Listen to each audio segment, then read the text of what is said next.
out there as well. But Jeremiah 29:11 says, "For I know the plans I have for you, declares the Lord, plans to prosper you and not to harm you, plans to give you a hope and a future." How many of you guys know that God has a plan for your life? And it is a good plan. And even though sometimes when things don't go right, God has it, you know, one of the things that I like to do, because if I don't do this, I will get overwhelmed, is take one day at a time. I'm a one day at a time type person.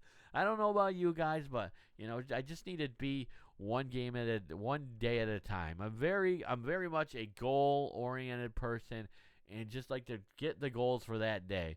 I know sometimes I got to plan ahead of time for things, and we all need to do that, but I like to just enjoy life, take things one day at a time. I think that's all important. I want to know exactly what is going to happen and how it will happen, how long it will take to happen, and what I need to do to make it happen.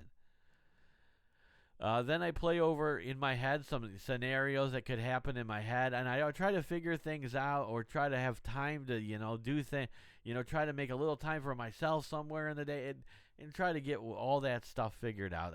Sometimes I think too much, or how I might tackle each problem that might come up, then I have to decide to do with. So, I mean, we all do that at sometimes, to take small steps, or, it can be exhausting, though. It can also cause a lot of anxiety and fear, when you focus too much on, what you need to do, and not enough on God. If you can't see the big picture and know the outcome, how can you move forward? But God knows what he's doing. God is gracious and even so patient with us. Sometimes when I get stressed and work myself up, or the what ifs and the maybes, he pulls me back to earth and reminds me about Jeremiah 29:11. Certainly does at times have to remind me about that. God knows our future, what it holds, and we can rest in him. I know this with every fiber of my being, and yet oftentimes, I need reminders that God needs to tell me about his plans, and shows me that what he has for me, and I will do better when I allow him to guide me along the way, and trust in him, and not get stressed, but just enjoy where I'm at. So you got to trust God. If you're not trusting God, and you're trying to control it, then that's pride. And we don't want pride to be there. Pride is not a good thing, and not where God wants us to be. So when I don't know what is going to happen, when I can't see an outcome, we need to trust God, not be anxious or pride, or allow doubt to creep in, or feel lost or out of control. You want to give it over to God. This is exactly where God wants you to be. He wants you to lean on him. He wants you to run to him instead of trying to figure everything out on your own and travel down that rabbit hole. He wants you to be at peace with the unknown plans and promises that he has for your life. God has given you a beautiful promise, as it says in Jeremiah 29:11. His plans are good. They give you that hope and a future. God holds your life in his hands. He knows what he's doing. Sometimes you got to trust him. You ever had somebody say, "You know what? I know what I'm doing. Trust me. Don't worry. I'll take care of it." There's nothing like maybe a parent says that, or your boss, or that's a feeling of assurance, isn't it? When somebody says, "You know what? I got this. I'll take care of this. I know what I'm doing. This will be fine. Don't you worry about it. Everything will be good. Will be okay." So when you're feeling lost or anxious about what the future holds, you can also lean on not just Jeremiah 29:11, but 12 and 13 are good too. It says, "Then when you call me, come and pray to me, and I will listen to you. You will seek me and find me when you seek me with all your heart." So a couple key things here. First off, if you call on God and pray to him, he will listen to you. God will listen to you. The God who created the heavens and earth, he is there to listen to you. He is there. Whether you feel his presence or not, God is there to listen to you.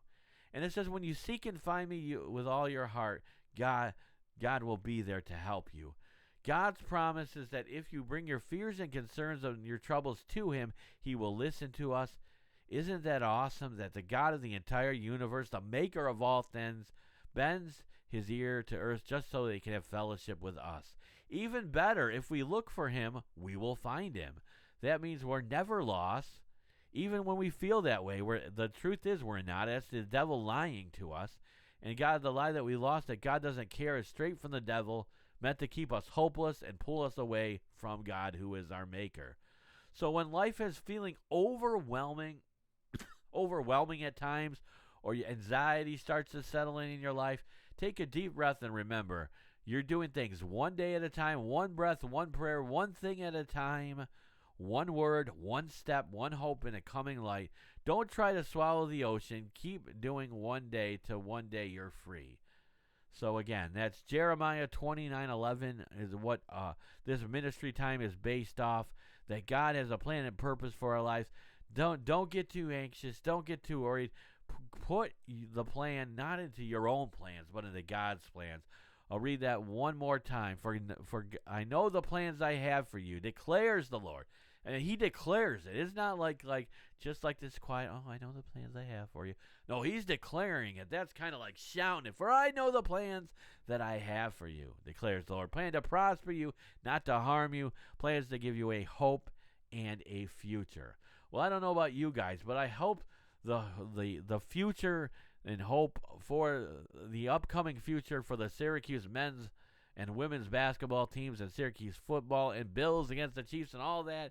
Hopefully they have a good future ahead of them. Hopefully they can take care of these defensive efficiencies all around the clock, whether you're talking Syracuse basketball, whether you're talking Syracuse football, whether you're talking women's basketball.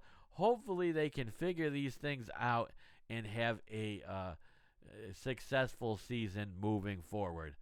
All right, I have been your host, Nigel Delbert. Thanks again for listening to this edition and the very first ever 4th to 10 Christian sports show off the cuff, where I just went off and did what I wanted to, talked a little bit about sports, and let you go for the day. I have been your host,